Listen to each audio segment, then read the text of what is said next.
आप सभी रानी लक्ष्मीबाई से तो अच्छी तरह वाकिफ होंगे और उनके बहादुरी के किस्से भी सुने होंगे। क्या आपने कभी उत्तराखंड की रानी लक्ष्मीबाई के बारे में सुना है?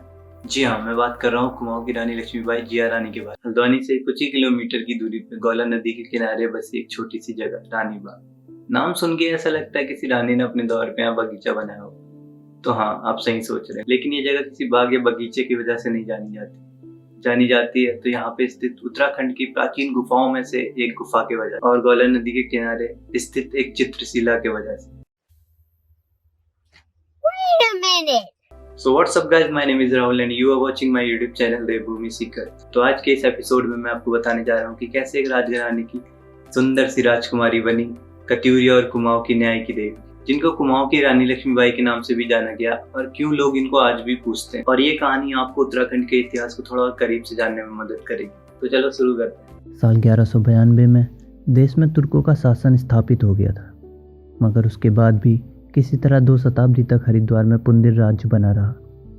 इधर तुर्कों के हमले लगातार जारी रहे। अब न सिर्फ हरिद्वार बल्कि गढ़वाल और कुमाऊं के हिस्सों में भी तुर्कों के हमले बढ़ गए। ऐसे ही हमलों के बीच एक बार कुमाऊं के कत्यूरी राजा प्रीतम देव ने हरिद्वार के राजा अमरदेव पुंदिर के सहायता के लिए अपनी सेना भेजी। युद्ध के बाद राजा अमरदेव ने अपनी बेटी मौला देवी का विवाह कुमाऊं के कत्यूरी राजवंश के राजा प्रीतम देव से करा दिया। मौला देवी प्रीतम देव की दूसरी पत्नी थी। मौला देवी को राजमाता का दर्जा मिला।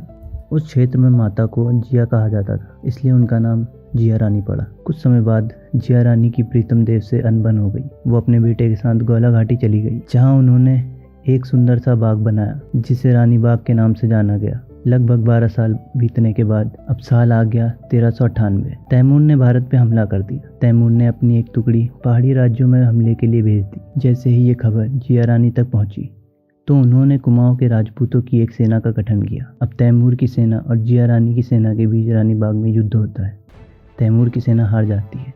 जीतने के बाद जिया रानी की सेना निश्चिंत हो जाती है, पर तभी तैमूर सेना की दूसरी टुकड़ी आ जाती है और हमला कर देती है। जिया रानी की सेना को इस बार हार का सामना करना पड़ता है। जिया रानी अपनी अस्मिता बचाने के लिए एक गुफा में छुप जाती है और जैसे ही ये खबर राजा प्रीतम देव के पास पहुंचती है, वो तुरंत ही अपनी सेना लेके वहां पहुंच जाते हैं और तैमूर की सेना को हराकर वहां से भागने पे मजबूर कर देते हैं और जिया रानी को अपने साथ वापस ले जाते हैं। पर यह कहानी यहाँ खत्म नहीं होती। कहते हैं कि कुछ समय बाद जिया रानी यहाँ चित्तेश्वर महादेव के दर्शन के लिए आई और वो जैसे ही गौला नदी में नहाने के लिए जाती हैं तो तैमूर की सेना ने उन्हें चारों तरफ से घेर लिया।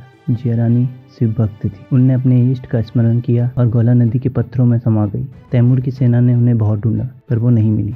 गौला नदी के किनारे आज भी ऐसी शिला है जो कुमाऊनी घाघरे के समान लगती है। उस शिला पे रंग बिरंगे पत्थर ऐसे लगते हैं जैसे रंगीन घाघरा बिछा दिया हो और ये शिला जिया रानी का स्मृति चिन्ह माना जाता है। तब से लेकर आज तक 14 जनवरी को चित्रशिला में सैकड़ों ग्रामीणवासी अपने परिवार के साथ आते हैं और जागर गाते हैं और उस दौरान यहाँ पे बस जय जिया के स्वर गूंजते हैं।